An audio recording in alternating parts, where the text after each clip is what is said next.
ॐ नमः श्री अतिरायाय विवेकानन्दसूरये सच्चित्सुखस्वरूपाय स्वामिने तापहारिणे परतत्त्वे सदालीनो रामकृष्णसमाज्ञया यो धर्मस्थापनरतो वीरेशं तं নমাম্যহম। স্বামীজির কর্মযোগ। আমরা এই কর্মযোগ গ্রন্থের প্রথম 3টি অধ্যায় আলোচনা করেছি। এখন আসছে 4র্থ অধ্যায়, আজকে থেকে শুরু হবে। 4র্থ অধ্যায়ের নাম হলো হোয়াট ইজ ডিউটি, কর্তব্য কী। এই অধ্যায়ে প্রবেশের পূর্বে আমরা আগে যা শিখেছি, যেসব আইডিয়া পেয়েছি প্রথম 3টে অধ্যায়, তা একবার সংক্ষেপে আমরা ফিরে দেখতে চাই। একে বলে সিংহাবলোকন ন্যায়। সিংহ জঙ্গলের মধ্য দিয়ে যেতে যেতে মাঝে মাঝে সে পিছনের দিকে তাকায়, তাকিয়ে দেখে কোথা থেকে এসেছে। সেই রকম আমরা এই কর্মযোগের 3টে অধ্যায়ে আলোচনা করার চেষ্টা করেছি। আমরা একবার ফিরে দেখতে চাই কর্মযোগ কি। স্বামীজি বলছেন, দি manner in which a man realizes his own divinity through works and duty. কর্মযোগ হলো একটি পদ্ধতি বা উপায়, যাকে অবলম্বন করে একজন মানুষ কর্তব্য কর্ম সম্পাদনের মাধ্যমে তার নিজস্ব অন্তর্নিহিত দৈব সত্ত্বা বা নিজ ব্রহ্মস্বরূপকে উপলব্ধি করতে পারে। যে উপায়ের মাধ্যমে এটা করতে পারে সেটাই হলো কর্মযোগ। এই ডেফিনেশন স্বামীজি এই কর্মযোগ এখানে বলেননি, কিন্তু অন্যত্র বলেছেন। কিন্তু এটা খুব সুন্দর ডেফিনেশন। এটা একটা হলো উপায়, তৎপ্রাপ্তি উপায়। সেই ব্রহ্মস্বরূপ বা জ্ঞান বা ফ্রিডম, দৈব সত্ত্বা, এই প্রাপ্তির উপায়, সেটা উপলব্ধির উপায়, যা কিনা এই কর্তব্য কর্ম সম্পাদনের মাধ্যমে সেটাকে লাভ করা যায়। তা কর্মযোগ হলো একটা পদ্ধতি বা উপায়। আর প্রথম অধ্যায়ে যে স্বামীজি বলছেন, the goal of mankind is knowledge, মানবজাতির চরম লক্ষ্য জ্ঞান লাভ। অতএব কর্মযোগ হলো সেই পদ্ধতি যা কিনা আমাদের শেখায় কীরূপে, কী যোগ্য মনোভাব নিয়ে কর্তব্য কর্ম করলে আমাদের ভিতরের এই জ্ঞান প্রকটিত হবে, বা এই ব্রহ্মস্বরূপ প্রকটিত হবে, বা আমাদের দৈব সত্তা, অন্তর্নিহিত সত্তা, ডিভিনিটি, সেটা প্রকাশিত হবে বা উপলব্ধ হবে। সেই পদ্ধতি হলো কর্মযোগ। প্রথম অধ্যায়ের নাম ছিল কর্ম, চরিত্রের উপর ইহার প্রভাব, karma in its effect on character. এই অধ্যায়ে আমরা কি শিখলাম? যে প্রত্যেক কর্মের অ্যাটিটিউড, ভিতরের মনোভাব, সেটাই হলো প্রধান। কেননা তার দ্বারাই আমাদের চরিত্র গঠিত হয়। সুতরাং স্বামীজি সেখানে বলেছেন যে এই নিরন্তর শুভ কর্ম, শুভ চিন্তার দ্বারা এই শুভ চরিত্র গঠিত হয়, শক্তিশালী শুভ চরিত্র গঠিত হয়, শক্তিশালী ইচ্ছা তৈরি হয়, সেই শক্তিশালী শুভ চরিত্রের দ্বারাই আমরা জ্ঞান লাভ করতে পারি। আর দ্বিতীয় অধ্যায়ের নাম ছিল নিজ নিজ কর্মক্ষেত্রে প্রত্যেকেই বড়। Is great in his own place. সেখানে আমরা শিখলাম যে প্রত্যেকেই যে যেখানে যে কাজে নিযুক্ত আছে তার সেই কাজ সেটা চেঞ্জ না করে, পরিবর্তন না করে এবং অন্যের সঙ্গে তুলনা বা কম্পেয়ার না করে আমরা যদি সেই নিজের কাজ, কর্তব্য সেটা যদি অকপটভাবে সিনসিয়ারলি সঠিক মনোভাব নিয়ে, যোগ্য মনোভাব নিয়ে সম্পাদন করি, তবে তার মাধ্যমেই আমরা ওই শ্রেষ্ঠ থেকে শ্রেষ্ঠতর হব, মানে ওই কর্ম থেকেই যে যেখানে আছে। আর কোনো কর্মই হীন নয়, কোনো কর্মই ছোট নয়। এই আমরা দ্বিতীয় অধ্যায় শিখেছি। তৃতীয় অধ্যায়ের নাম ছিল কর্ম রহস্য, দি সিক্রেট অফ ওয়ার্ক। এখানে স্বামীজি এই কর্মে অনাসক্তিরূপ রহস্য শিখিয়েছেন যে কর্ম করলেই স্বভাবতই এই শুভাশুভ ফল হয়, যা কিনা আত্মার বন্ধন। আমরা যদি এই কর্মে ও কর্মফলে অনাসক্ত হই, তবে কর্ম আমাদের বাঁধতে পারবে না। আমরা শুভ ও অশুভ উভয়বিধ এই কর্মের সংস্কারের বাইরে চলে যাই। আর এই অনাসক্ত হওয়ার জন্য স্বামীজি দুটো উপায় স্বামীজি ব্যাখ্যা করেছেন এবং ভগবান শ্রীকৃষ্ণের উদাহরণের দ্বারা বুঝিয়েছেন। দুটো উপায় কী ছিল? একটা ছিল বিচার, এই বিবেক বিচার বা জ্ঞানের মাধ্যমে অনাসক্ত হওয়া। তখন স্বামীজি বলেছিলেন এই জগৎটা হলো একটা, যেন এই জগতে আমরা এসেছি যেন একজন ভ্রমণকারী, এটা আমাদের পার্মানেন্ট সেটেলমেন্ট নয়, বিশেষ একটা কাজের জন্য এসেছি, কাজে এখানে আসক্ত হওয়ার কোনো প্রশ্নই নাই। এই জগৎটাকে এত সত্য বলে ধরার কোনো প্রশ্নই নেই। যদি আমরা এটাকে সত্য বলে ধরি তবেই আসক্ত হব, আর এটা অল্প দিনের জন্য এসেছি, এখানে আসক্ত হওয়ার কোনো প্রশ্নই নেই। এইরকম বিচার বিশ্লেষণের মাধ্যমে স্বামীজি অনাসক্তির কথা বলেছেন। আর একটা উপায় স্বামীজি বলেছেন যে এই অনাসক্ত হওয়া খুব সহজ হয় যদি আমাদের সগুণ ঈশ্বরে বিশ্বাস থাকে, তাহলে আমরা জীবনে যা কিছু কর্ম করছি সবই তারই প্রীতির জন্য, ভগবত প্রীতির জন্য। কাজেই এই কর্মফল সব তার। তিনি এই জগৎ সৃষ্টি করেছেন, আমাকেও সৃষ্টি করেছেন। কাজেই আমাদের কর্মফলের প্রতি আমাদের আর কোনো আগ্রহ নেই।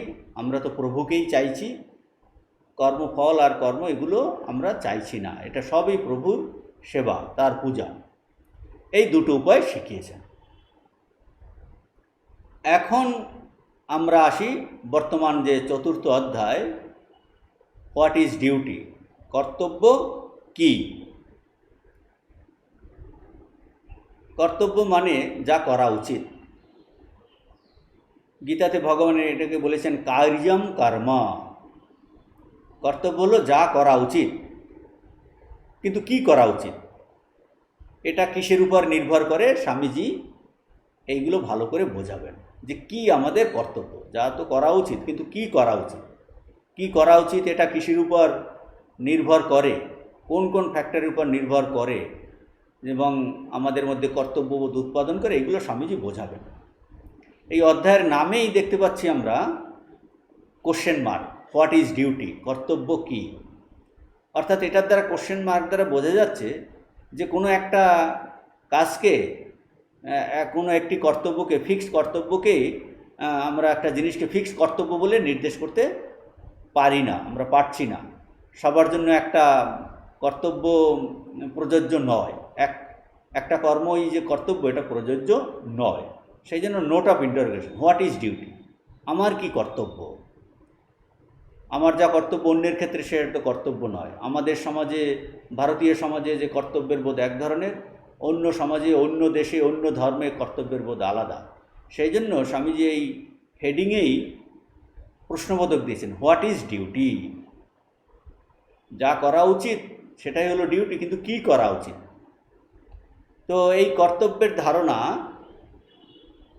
দেশ, কাল, সামাজিক পরিস্থিতি, ব্যক্তির মনের সংস্কার, তার শিক্ষা দীক্ষা, এর দ্বারা কিন্তু সেই অনুযায়ী এগুলো পরিবর্তিত হয়, ভিন্ন ভিন্ন আকার ধারণ করে।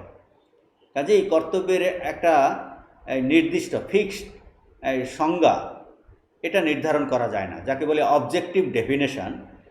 এইটা দেওয়া খুব মুশকিল। কর্তব্যের এই অবজেক্টিভ ডেফিনেশন, নির্দিষ্ট সংজ্ঞা, এটা দেওয়া মুশকিল। তো প্রত্যেক মানুষের এই মধ্যে আমাদের একটা এরকম একটা ভাব হয়, একটা ফিলিং হয় যে এটা আমার কর্তব্য, এবং সেটা আমরা তখন করতে যাই। তাহলে এরকম ভাব কি করে হয়? এগুলো আমাদের এই যে কোনো সমাজের বা ধর্মের এই শাস্ত্রের মাধ্যমে, গুরুজনদের মাধ্যমে, এই শিক্ষা দীক্ষার মাধ্যমে, সমাজের পরিস্থিতি, এর মাধ্যমেই আমরা শিখি এবং আমরা বলি এটা আমার কর্তব্য। সেজন্য স্বামীজি এই শুরুতেই বলছেন, এই অধ্যায়ের শুরুতেই বলছেন, it is necessary in the study of karma yoga to know what duty is. What duty is মানে কর্মযোগ তত্ত্ব বুঝতে হলে আমাদের জানা আবশ্যক কর্তব্য কাকে বলে। মানে কর্মযোগ করব, যে একটা কর্মযোগ করব মানে একটা কর্ম করব, তাতে যেটা সেটা যোগ হিসাবে করব, যাতে সেই কাজেই কি করব। আমাকে যদি কিছু করতে হয় তবে প্রথমেই জানতে হবে সেটা আমার কর্তব্য, তবেই আমি করতে পারি। এর আগেই আমরা দেখলাম স্বামীজি বলছেন যে কর্মযোগ হলো নিজের সেই ডিভিনিটি, অন্তর্নিহিত দৈব সত্তা, অব্যক্ত ব্রহ্মস্বরূপকে প্রকট করার একটা উপায়। অতএব আমরা কর্মযোগ করছি মানে একটা বিশেষ মানসিক ভাবকে অবলম্বন করে কর্ম করা, যাতে কিনা ওই অন্তর্নিহিত দৈব সত্তা, ডিভিনিটি প্রকাশিত হয়। কিন্তু কোন কর্ম করব, যা করব তা করণীয় কিনা, যা আমার মধ্যে কর্তব্যবোধ জাগ্রত করছে কিনা, যদি জানি হ্যাঁ এটা আমার কর্তব্য, একটা কর্ম আমার মধ্যে কর্তব্যবোধ জাগ্রত করছে, তখন আমি সেটা করতে লেগে যাই এবং করব কি, কর্মযোগে যে পদ্ধতিতে বলেছেন সেইভাবে করব। এখানে আরও একটা সূক্ষ্ম জিনিস তত্ত্ব বোঝার আছে, যে কি বোঝার আছে, সেটা হলো যে আমি একটি কাজ করতে যাচ্ছি, তা প্রতিবর্তে আমার কর্তব্য কি না বুঝেই আমি হয়তো ঝাঁপিয়ে পড়লাম। অর্থাৎ কি, আমি চুপচাপ থাকতে পারি না বলেই, যা কিছু সামনে একটা আসে, এক মুহূর্ত চুপচাপ থাকতে পারি না বলে সেই জন্য একের পর এক করেই যাচ্ছি। মানে আমি সচেতনই নই কোনটা আমার করা উচিত, কোনটা উচিত নয়, কাজেই করে যাচ্ছি। আমাদের কোনো নিজের সচেতনতা নেই এটা আমার কর্তব্য কিনা, শুধুই করে যাচ্ছে। অনেক সময় এইভাবে না জেনে, বিচারপূর্বক না করে, না জেনে না বুঝে অযথা অনেক কর্মে আমরা জড়িয়ে পড়ি এবং অযথা অনেক সমস্যার সম্মুখীন হই। কাজেই এই কর্তব্য কি, এটা একটা বোঝা একটা খুবই গুরুত্বপূর্ণ জিনিস। এই কর্মযোগ তত্ত্ব বুঝতে হলে আমাদের কোনটা করা আবশ্যক সেটা আমাদের জানতে হবে। যে এই জন্যই স্বামীজি বলছেন যে প্রথমে আমাদের জানতে হবে ইহা আমাদের কর্তব্য কিনা। যদি আমরা জানি হ্যাঁ এটা আমাদের কর্তব্য, তখন আমরা সেটা সম্পাদন করব। কেউ যদি জানে সেটা তার কর্তব্য, সে সম্পাদন করবে এবং ঠিকভাবে সে করার চেষ্টা করবে এবং উপযুক্ত ভাব নিয়ে অবলম্বন করে করবে, যাতে সেই কর্তব্য কর্মটা কর্মযোগ হয় এবং তার মাধ্যমে তার এই অন্তর্নিহিত সেই দৈব শক্তি, দেবত্ব প্রকাশিত হয়, জ্ঞান প্রকাশিত হয়। তো এখন বলছেন যে এই কর্তব্য, আমরা দেখলাম যে কর্তব্যর জ্ঞান স্বামীজি এই প্রথম প্যারাগ্রাফেই বলছেন যে এই কর্তব্য জ্ঞান সবার জন্য এক নয়।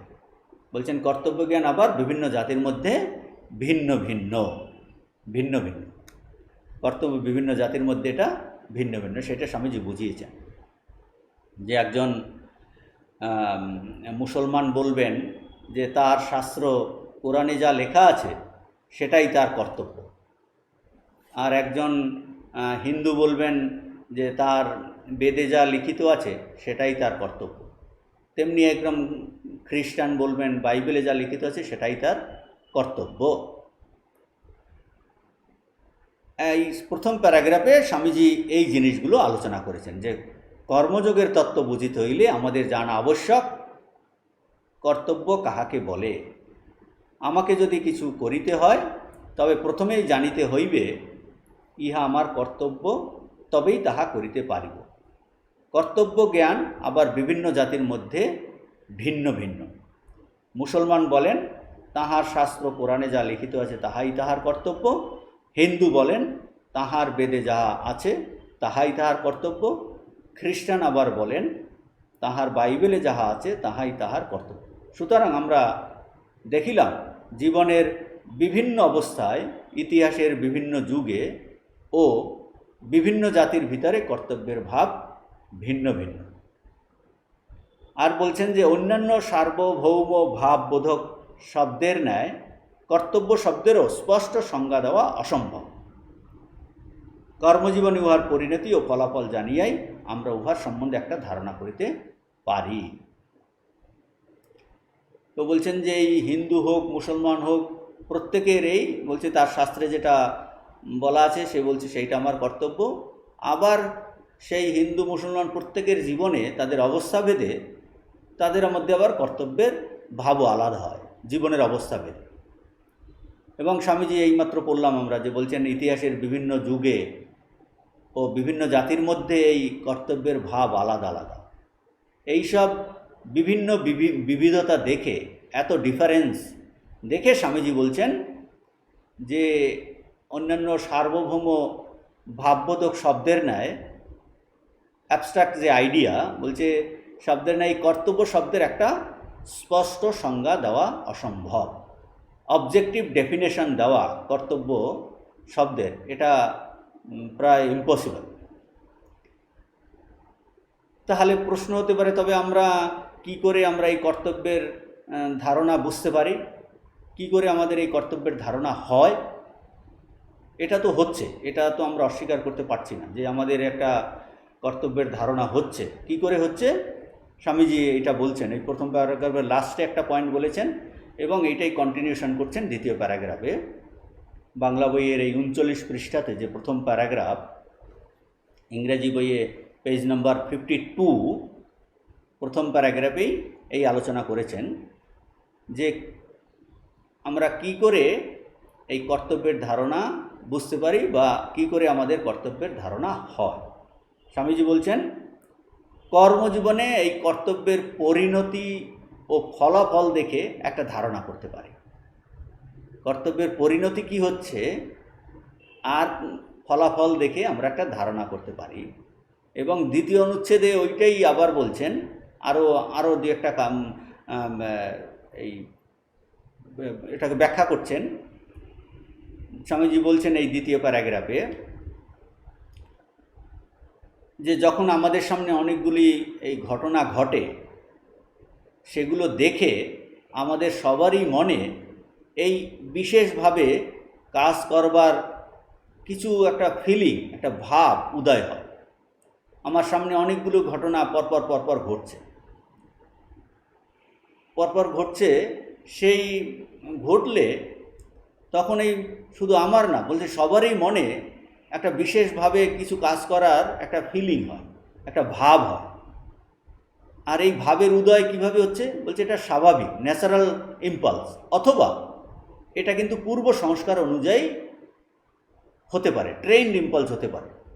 ট্রেন্ড ইম্পালস যেমন আপনি ধরুন বাসে যাচ্ছেন, তো বাসে যেতে সামনেই একজন কিছুক্ষণ আপনি সিটে বসে আছেন, তো একজন বৃদ্ধ মহিলা উঠেছেন।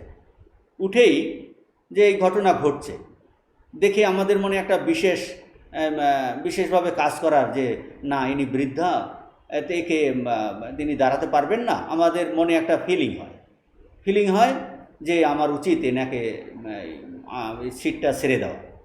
তো এই ভাবের উদয়, এটা একটা ন্যাচারাল টেন্ডেন্সি। বা আর একটা হতে পারে পূর্ব সংস্কার অনুযায়ী।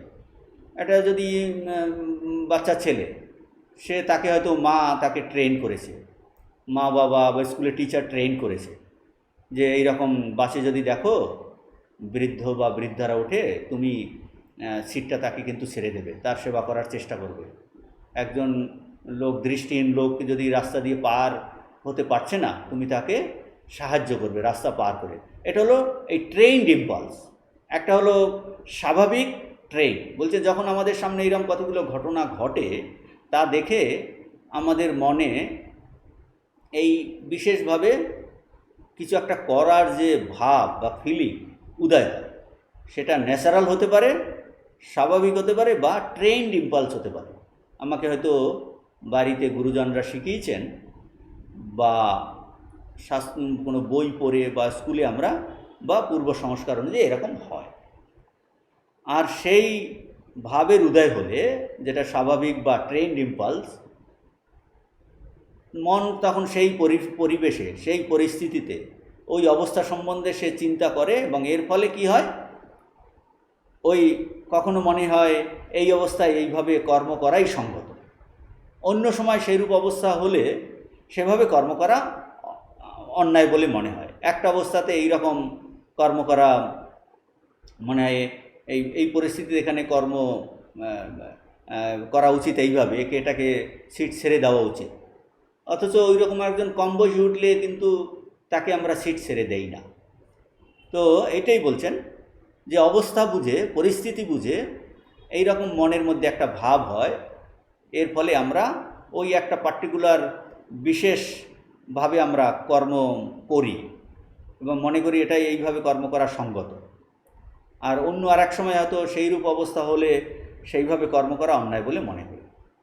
সেই জন্য দেশ, কাল, স্থান অনুযায়ী এগুলো পাল্টে যায়। যেমন মা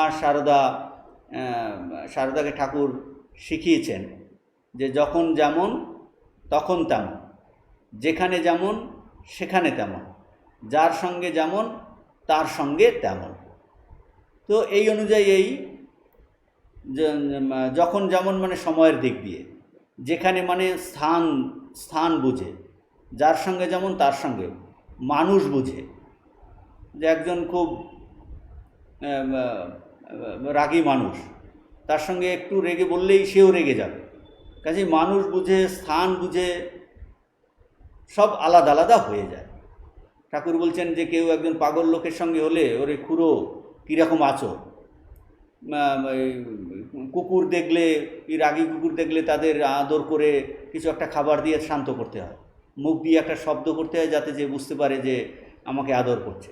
তো বলছেন এইরকম বিভিন্ন স্থান অনুযায়ী এগুলো পাল্টে যায়। এখন স্বামীজি এরপরে এই দ্বিতীয় প্যারাগ্রাফে এই কথা বলার পরে এখন এই কর্তব্য সম্পর্কে একটা বলছেন, যে স্বামীজি সর্বত্র কর্তব্যের একটা সাধারণ ধারণার কথা স্বামীজি বলছেন। একটা সাধারণ ধারণা কর্তব্য সম্পর্কে, সেটা উল্লেখ করছেন। কি বলছেন স্বামীজি? বলছেন যে প্রত্যেক সৎ ব্যক্তি নিজ নিজ বিবেকের আদেশ অনুযায়ী কর্ম করে থাকেন। Every good man follows the ডিকটেটস of his conscience. এটার কথা বলছেন যে সৎ ব্যক্তি বিবেকের এই আদেশ অনুযায়ী কাজ করে, এখন এই বিবেকও ঠিকভাবে কাজ করছে কিনা, মানে বিবেকটাও ঠিক বিবেক কিনা, সেটা ক্লাউডেড কিনা, বলছে সেটাও দেখার আছে। কিন্তু স্বামী সেই জন্য এই গুড ম্যান বলেছেন, একজন ভালো মানুষ, তার এই জাগ্রত বিবেক বলে দেয় কোনটা করণীয়, কোন পরিস্থিতিতে কোন সময় কোন পরিস্থিতিতে কোন ব্যক্তির সঙ্গে যে কোনটা করণীয়, বলছেন একজন এই ভালো মানুষের জাগ্রত বিবেক বলে দেয়। এটা একটা কর্ম সম্পর্কে একটা সাধারণ ধারণা দিচ্ছেন যে সৎ ব্যক্তি এই নিজের বিবেকের আদেশ অনুযায়ী কাজ করে। কিন্তু একটা জিনিস, এই বিবেক কিন্তু আবার কিসের উপর ডিপেন্ড করে? এই বিবেক ডিপেন্ড করে আমাদের পূর্ব সংস্কারের উপর, শিক্ষার উপর এগুলো নির্ভর করে ভিন্ন ভিন্ন হয়। এই বিবেকটা এটা কিন্তু স্বামীজি এটা পরে ব্যাখ্যা করবেন। সমাজ পরিস্থিতি, ধর্ম, শিক্ষা এর উপর ডিপেন্ড করে এই বিবেক, কনসেন্স, এটা কিন্তু ভিন্ন ভিন্ন হয়। সেই জন্য কি করা হয়েছে, যে কি করা হচ্ছে, মানে আমি একটা কাজ করছি অবজেক্টিভলি, কি করা হচ্ছে তা বিচার করে এই কর্তব্য নির্ধারণ হয় না। কর্তব্য নির্ধারণ হয় না, কি করা হচ্ছে তা দেখে কিন্তু কর্তব্য নির্ধারণ হয় না। এইটা স্বামীজি এখন উদাহরণের দ্বারা বোঝাচ্ছেন। যে সাধারণত একজন মানুষ সে রাস্তায় গিয়ে যদি অন্যকে মারে, গুলি করে, মারলে সেটা ভীষণ অন্যায়, তার জন্য তাকে শাস্তি ভোগ করতে হবে, দুঃখ পেতে হবে। কিন্তু ওই ব্যক্তি যদি সেনাবাহিনীতে অন্তর্ভুক্ত হয়ে শত্রুদের হত্যা করে, তাহলে সে কিন্তু গর্ববোধ করে এবং সে ভাবে সে খুব ভালোভাবে কাজ করেছে। কিন্তু সৈন্যবাহিনীতে যখন সে ছুটিতে বাড়ি এসে কিন্তু সেইভাবে সে বন্দুক ইউজ করে লোককে মারতে পারবে না, তখন কিন্তু তাহলে সেটা অন্যায় হবে। কাজেই এই পরিস্থিতি অনুযায়ী এটা কিন্তু পাল্টে গেল, যে যখন সৈন্যবাহিনীতে সে যখন যুদ্ধেতে গেছে, তখন শত্রুদের গুলি করে মারা সেতে গর্ববোধ করবে এবং সে ভাবে ঠিকভাবে সে তার কর্তব্য সম্পাদন করেছে। কিন্তু সে যখন সৈন্যবাহিনী থেকে রিটায়ার করলো বা বাড়িতে ছুটিতে এলো, তখন কিন্তু সে আর রাস্তায় গিয়ে গুলি করে কাউকে মারতে পারবে না, পরিস্থিতি পাল্টে গেল, সেটা তার কিন্তু কর্তব্য নয়। কাজেই দুটোই কিন্তু গুলি করে মারা, কাজেই এই গুলি করে মারাটা এক জায়গায় হয়ে গেল কর্তব্য, আর এক জায়গায় হয়ে গেল অন্যায়। কাজেই অবজেক্টিভলি কি করা হচ্ছে সেটা দেখে এই কর্তব্য নির্ধারণ করা যায় না। স্বামীজি আরও একটা উদাহরণ দিয়েছেন, যে একজন খ্রিস্টান সে সামনে যদি এই গোমাংস পেয়ে থাকে, গোমাংস পেয়ে যদি নিজের প্রাণ রক্ষার জন্য সেটা সে গ্রহণ না করে বা অন্য কারো প্রাণ রক্ষার জন্য সে তাকে না দেয়, সবে সে নিশ্চয়ই বোধ করবে যে সে নিজের কর্তব্যকে অবহেলা করছে। কিন্তু একজন হিন্দু যদি ওইরূপ ক্ষেত্রে ওই গোমাংস খেতে সাহস করে বা অন্য আরেকজন হিন্দুকে খেতে দেয়, সেও কিন্তু নিশ্চয়ই ওই সমভাবে বোধ করবে যে তার কর্তব্য পালন করা হলো না, তার কর্তব্য কিন্তু পালন করা হলো না। এটা বলছেন যে কর্তব্য পালন করা হলো না। হিন্দুর যে শিক্ষা, তার যে সংস্কার, ওই যে শিক্ষা মানে ট্রেন্ড ইম্পালস, কি যে না, তার ট্রেন্ড ইম্পালস বলছে এটা খাওয়া তো ঠিক নয়, এটা খাওয়া ঠিক নয়, এটা অন্যকে দেওয়া ঠিক নয়। মানে এই ট্রেন্ড ইম্পালস, তার শিক্ষা সংস্কার তার হৃদয়ে ওইরূপ একটা ভাব এনে দেবে। এই যে তাহলে কর্তব্য কি ভিতরে একটা ফিলিং হয়ে গেল। সেই জন্য স্বামীজি বলছেন, therefore we see that it is not the thing done that defines A duty. এই দুটো উদাহরণ দিয়ে স্বামীজি বোঝাচ্ছেন বা আমরাও বুঝতে পারছি যে দেখা গেল যে জাগ্রত বিবেকও শিক্ষা আর পূর্ব সংস্কারের উপর নির্ভর করে।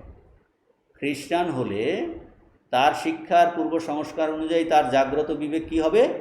তার জাগ্রত বিবেক হবে সেই গোমাংস খাওয়া বা অন্যকে দেওয়া।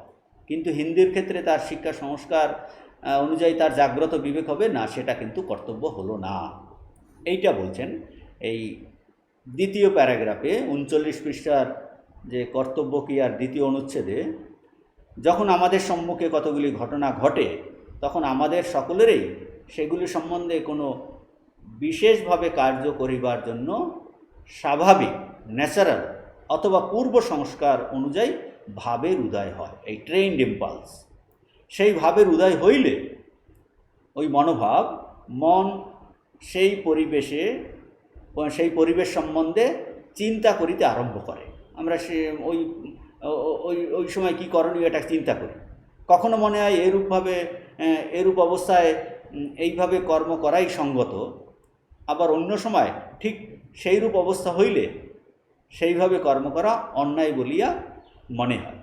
সর্বত্রই কর্তব্যের এই সাধারণ ধারণা দেখা যায়।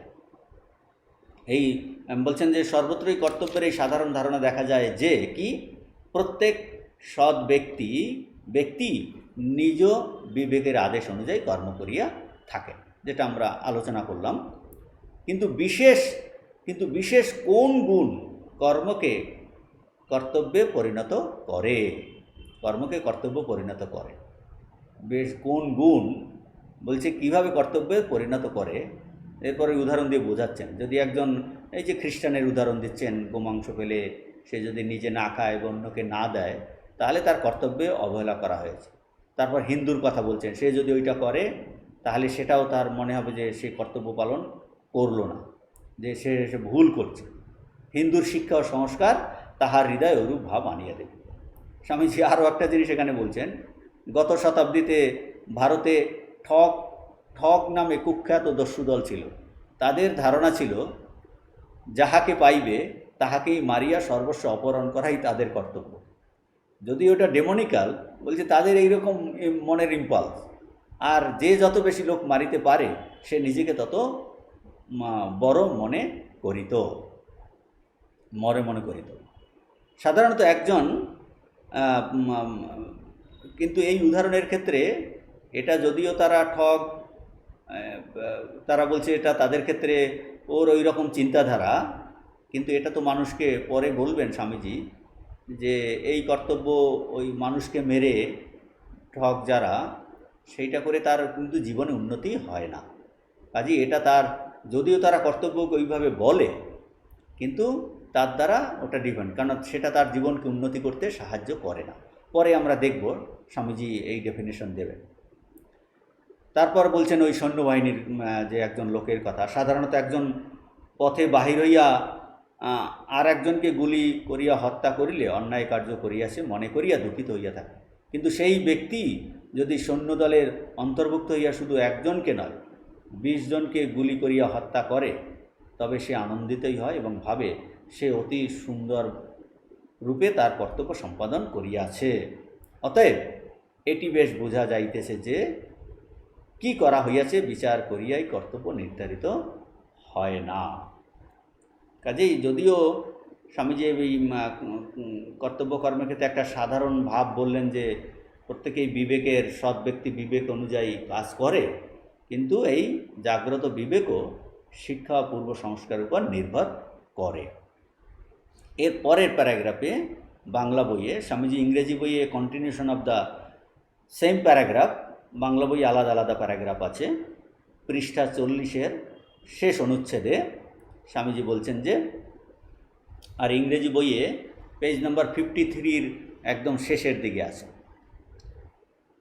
এখন তাহলে এই দুটো প্যারাগ্রাফ থেকে, অনুচ্ছেদ থেকে আমরা সহজে কি বুঝতে পারছি যে ব্যক্তি নিরপেক্ষভাবে কর্তব্যের একটা সংজ্ঞা দেওয়া একেবারে অসম্ভব। ব্যক্তি নিরপেক্ষভাবে যে to give an objective definition of duty is just entirely impossible, yet there is duty from the subjective side. তবে ব্যক্তি অর্থাৎ সাবজেক্টিভ বা আধ্যাত্মের দিক দিয়ে কর্তব্যের লক্ষণ নির্ণয় করা যেতে পারে। অবজেক্টিভ ডেফিনেশন দেওয়া যেতে পারে না, কিন্তু সাবজেক্টিভ ব্যক্তির দিক দিয়ে, ভিতরের দিক দিয়ে, অধ্যাত্মের দিক দিয়ে কিন্তু কর্তব্যের লক্ষণ নির্ধারণ করা যেতে পারে। এটা খুবই ইম্পর্টেন্ট। সেটা কীরকম স্বামীজি বলছেন এই পেজ নাম্বার ইংরেজি বইয়ের 53 last, any action that makes us go Godward is a good action and is our duty. Any action that makes us go downward is evil and is not our duty. এই যে স্বামীজি এই ব্যক্তির দিক দিয়ে কর্তব্যের সংজ্ঞা দিচ্ছেন। যে কোনো কার্য আমাদের ভগবানের দিকে নিয়ে যায় তাই হলো সৎকর্ম এবং ইহাই আমাদের কর্তব্য। সাবজেক্টিভ সাইড থেকে ডেফিনেশন দিচ্ছেন, এবং যে কোনো কার্য আমাদিগকে নিম্ন দিকে নিয়ে যায়, অর্থাৎ ভগবান থেকে দূরে নিয়ে যায় যে কার্য, সেটা হলো অসৎ কার্য এবং এটা আমার কর্তব্য নয়। কাজেই ওই একটু আগে যে ঠক যারা ডাকাতি করতো, লোককে যত মারতো, ওরা ওই যত বেশি মান বাড়বে সেইটাই কর্তব্য, কিন্তু সেই কর্তব্য কিন্তু তাকেই ভগবানের দিকে নিয়ে যাবে না, সেটা হলো নিচের দিকে আরও নিয়ে যাবে। It will take them to downward. কাজেই সেটা ইভিল, কাজেই সেটা তাদের কর্তব্য নয়, যদিও তারা ভুলভাবে ভাবছে সেটা তাদের কর্তব্য। তো স্বামীজি এই সাবজেক্টিভ সাইড থেকে কর্তব্যের ডেফিনেশন দিলেন। এখন এই আমরা আগে যে দ্বিতীয় অধ্যায় পড়েছি, each is great in his own place, সেখানে এই কথা একবার এসেছিল, এই যে কর্তব্যের কথা একবার সংক্ষেপে সেখানে আলোচিত হয়েছে। বাংলা বইয়ের পৃষ্ঠা 10 পৃষ্ঠাতে এইটা আছে, যে সেখানে স্বামীজি বলেছিলেন যে এই মরালিটি, এথিক্স আর ডিউটির কথা, যে সদাচার, মরালিটি, সদাচারের মান এই দেশে দেশে অতিশয় ভিন্ন, এবং তখন স্বামীজি বলেছেন তথাপি আমাদের ধারণা সদাচারের একটা সার্বভৌম মান ও আদর্শ আছে, এবং এই কর্তব্য সম্বন্ধেও এইরূপ। ওই দ্বিতীয় অধ্যায়ে বলেছেন কর্তব্যের ধারণা বিভিন্ন জাতির মধ্যে ভিন্ন ভিন্ন, তথাপি আমরা জানি কর্তব্যের একটা সর্বজনীন ধারণা অবশ্যই আছে। এইটাই দ্বিতীয় অধ্যায়ে স্বামীজি ওটা বলেছিলেন, যে সদাচারেরও আমরা জানি, সদাচারের একটা সার্বভৌম মান ও আদর্শ আছে, আর কর্তব্যেরও একটি সর্বজনীন ধারণা অবশ্যই আছে। তো সেই সর্বজনীন মান বা আদর্শ কি, সেটা স্বামীজি ওই দ্বিতীয় অধ্যায় আলোচনা করেননি। এই আমরা দেখতে পাচ্ছি এই চতুর্থ অধ্যায়ে এসে স্বামীজি সেই সার্বভৌম ভাব, সর্বজনীন ধারণাটা আলোচনা করছেন। বর্তমান চতুর্থ অধ্যায় কর্তব্য কি, এই একটু আগেই দেখলাম আমরা, যে বলছেন যে যদি ওই ব্যক্তি নিরপেক্ষভাবে অবজেক্টিভলি কর্তব্যের ডেফিনেশন নির্ধারণ করা যায় না, কিন্তু সাবজেক্টিভ অধ্যাত্মের দিক দিয়ে এই কর্তব্যের ডেফিনেশন দিলেন। সেটা হলো কর্তব্যের সার্বজনীন ধারণা হলো কি, যা উন্নত ও সমন্বয় ভাবাপন্ন, যা মানুষকে উন্নত করবে, ভগবানের দিকে নিয়ে যাবে, সমন্বয় করবে, হারমোনাইজ করবে, বলছে সেটাই হলো তার কর্তব্য। আর ভগবান দিকে নিয়ে যেতে সাহায্য করে তা হলো যেটা, সেইটাই সৎকর্ম, সেটাই ধর্মকর্ম, সেটাই কিন্তু সেটা হবে কর্তব্য। কিন্তু যে কার্য উন্নতির দিকে বিঘ্ন করবে, উন্নতির দিকে নিয়ে যাবে না, ডাউনওয়ার্ড নিয়ে যাবে, পতনের সহায়তা করে, তা হলো অসৎকর্ম, তা হলো পাপকর্ম, সেটা হলো অধর্ম, এবং ইহা আমাদের কর্তব্য নয়। আমরা ওই সেকেন্ড চ্যাপ্টারে ওই প্রসঙ্গ আলোচনার সময় আমরা স্বামীজির লেখা চিঠি, কিডিকে লেখা চিঠি নিয়ে আমরা আলোচনা করেছিলাম। সেখানেও স্বামীজি এই বিষয়ে আলোচনা করেছেন। এখন তাহলে এই সাবজেক্টিভ সাইড থেকে কর্তব্যের স্বামীজি ডেফিনেশন দিলেন, যা ভগবানের দিকে নিয়ে যেতে সাহায্য করে। এখন কোন পথ তার পক্ষে উপযোগী, কোন কর্ম তার পক্ষে উপযোগী, কোনটাতে একজনের উপকার হবে, তা কিন্তু এই প্রত্যেকে নিজে নিজে বেছে সেই পথে, সেই কর্ম করার দিকে তাকে অকপটভাবে সিনসিয়ারলি অগ্রসর হতে হবে, এবং সেই সঙ্গে খেয়াল রাখতে হবে যে এটা তাকে ভগবানের দিকে নিয়ে যাচ্ছে কিনা, সমন্বয় ভাবাপন্ন হচ্ছে কিনা, হারমোনি হচ্ছে কিনা, না আরও ডিফারেন্স বাড়ছে। বলছেন এই বিচার, অন্তর্নিরীক্ষণ কিন্তু সবসময় করতে হবে। কাজেই আমরা দেখলাম যে এই যে ভগবানের দিকে যে কর্ম নিয়ে যাবে সেটা হলো সৎকর্ম, এবং আমাদের সেটা কর্তব্য। এখন এই ক্ষেত্রে আমরা ভগবান শ্রী রামকৃষ্ণদেবের প্রসঙ্গে আসতে পারি, যে ঠাকুর বলছেন ভগবান লাভ করাই জীবনের উদ্দেশ্য, সেটাই একমাত্র কর্তব্য মানুষের কি কর্তব্য? আমরা এই মনুষ্য জীবন পেয়েছি, যে ভগবান লাভ বা ঈশ্বর দর্শন করাই মানুষের একমাত্র কর্তব্য বা মনুষ্য জীবনের উদ্দেশ্য বলেছেন। তাহলে ওটাই হলো একমাত্র কর্তব্য বলছেন, ওইটাই হলো শ্রেষ্ঠ কর্তব্য। এখন ওই শ্রেষ্ঠ কর্তব্যের অনুরূপে, মানে ওইটা হলো ফাইনাল, তার অনুরূপে নিজেদের আমাদের দৈনন্দিন জীবনে যে অনেক ছোট ছোট হাজার হাজার আমরা কাজ করছি, কাজকর্ম আমাদের তাহলে ঢেলে সাজাতে হবে। ওই শ্রেষ্ঠ ভাবের আলোকে নিজের কর্তব্যকে আমাকে চিনতে হবে, পরিচয় পেতে হবে।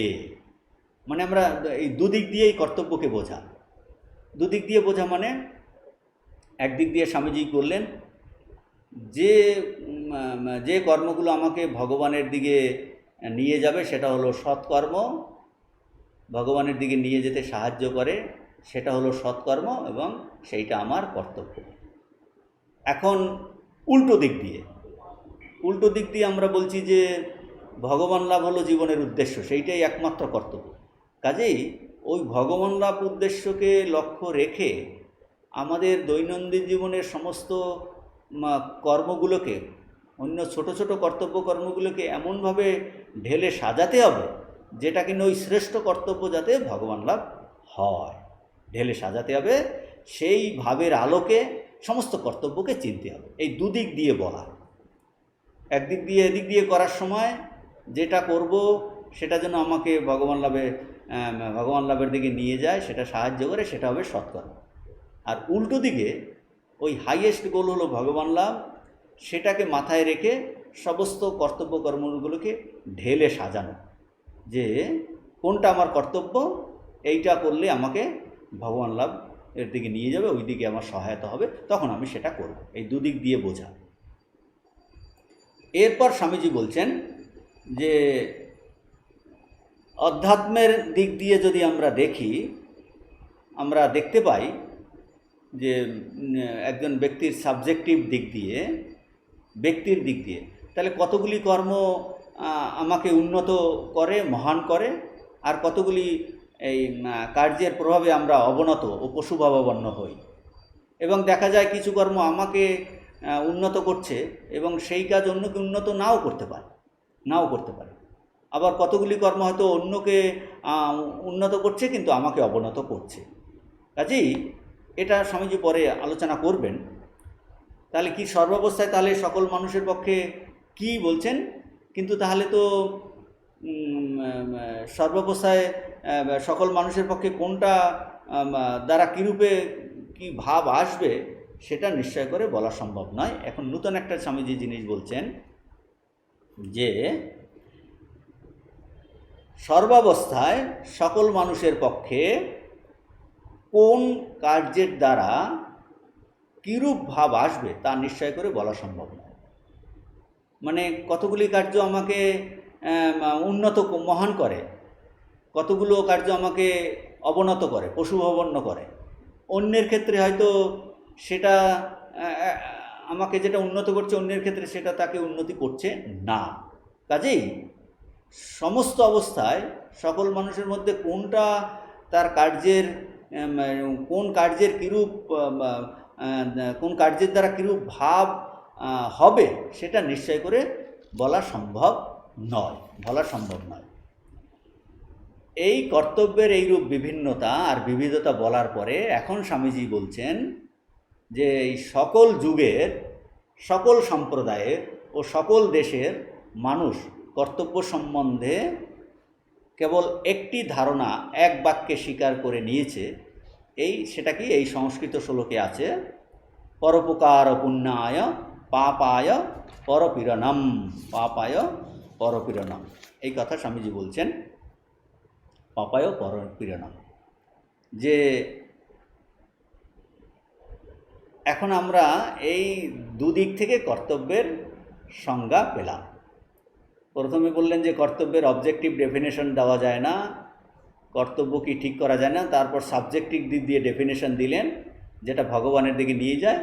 এখন কিন্তু স্বামীজি বলছেন যদিও কর্তব্য সম্পর্কে অবজেক্টিভ ডেফিনেশন দেওয়া যায় না, কিন্তু এখন স্বামীজি বলছেন এই কর্তব্যের যদিও এইরকম বিবিধতা বলার পরে বলছেন কিন্তু একটা জিনিস লক্ষণীয়, যে সমস্ত যুগে, সমস্ত সম্প্রদায়ে, সমস্ত দেশের মানুষ এই কর্তব্য সম্পর্কে একটা ধারণা এক বাক্যে স্বীকার করে নিয়েছে, যে পরোপকার পুণ্যায় পাপায় পরপীড়নম।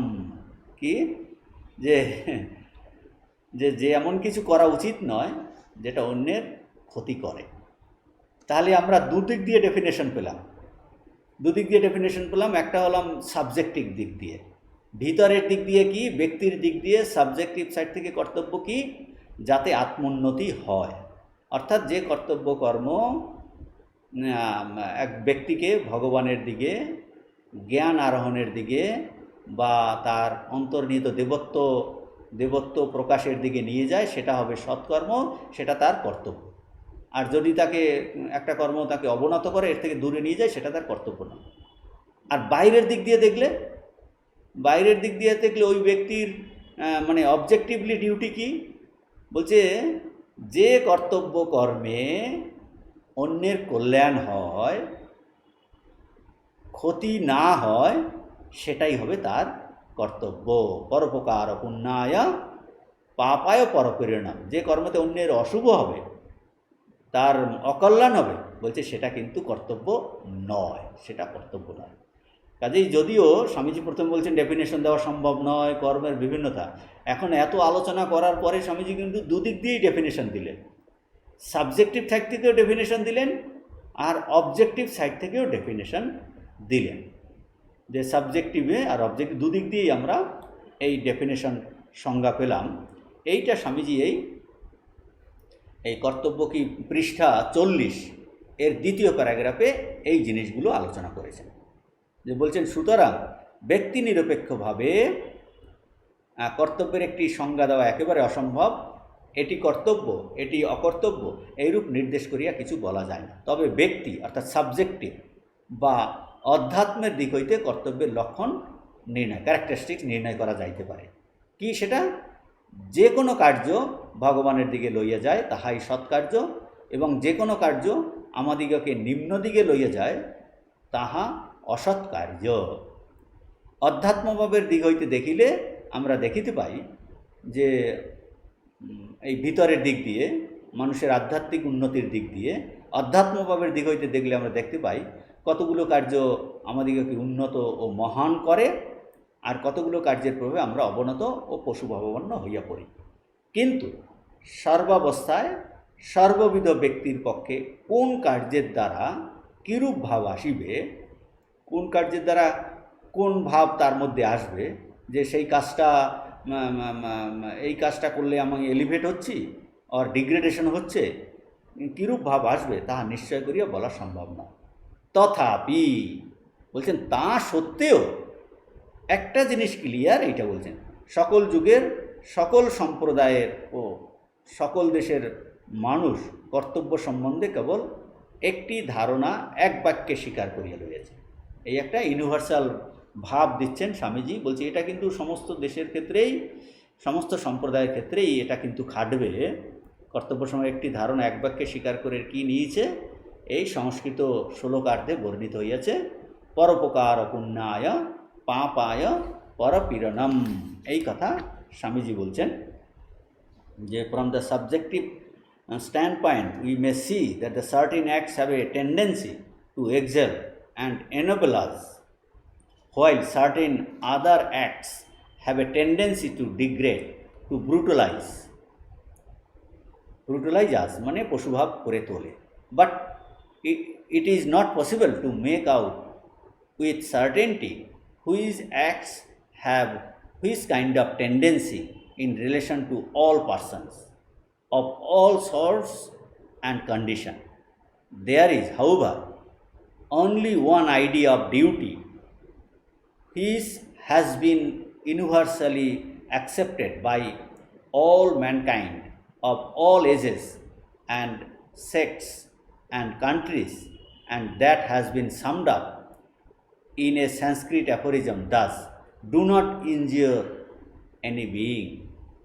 Not injuring any being is virtue, injuring any being is sin. এই কালিদাসের একটা থেকে স্বামীজি এইটা কোট করছেন। এরপরে আসছে নূতন প্যারাগ্রাফ, যেখানে স্বামীজি এই ভগবদ গীতার কথা বলছেন। এই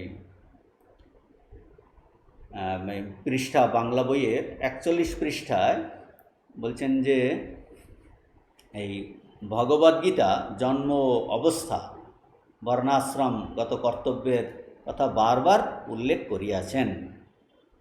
The Bhagavad Gita frequently alludes to duties dependent upon birth and position in life. Birth and position in life and in society largely determine the mental and moral attitude of individuals towards the various activities of life.